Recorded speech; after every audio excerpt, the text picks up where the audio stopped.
I know you also have an interest in mining. How does modern technologies like you mentioned AI, things like IoT, how is that already now changing these traditional industries like mining? What are some of the things you see?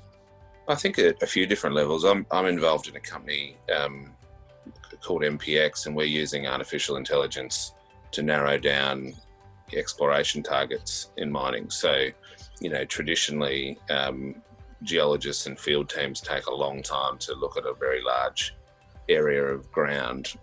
The artificial intelligence is used to narrow down drill targets, and then even the surface work you're doing, rock chip samples and soil work is all being fed back into that data is being fed back into the system. So it's all about reducing the amount of time to a discovery. You still need the traditional geologists and technology, but I think any kind of technology in that space that can accelerate discovery of new projects is an exciting space. I think anything that can then accelerate the development of projects as well to meet supply is going to have a lot of focus on it, because there's a shortage of, gold's a great example. There's a clear shortage of discoveries to meet future demand, and the time frame to develop a project traditionally from, discovery to development is very long. So that's one space that I'm familiar with. But you say IoT, I think for the big miners, it's different. It's about,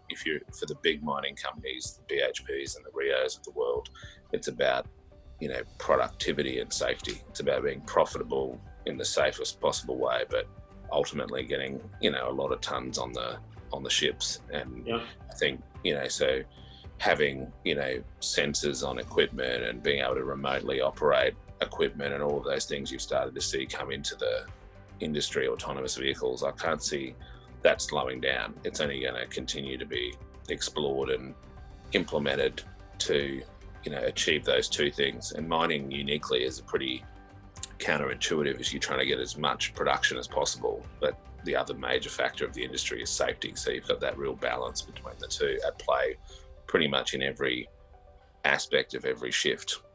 So I think it'll continue to be embraced there.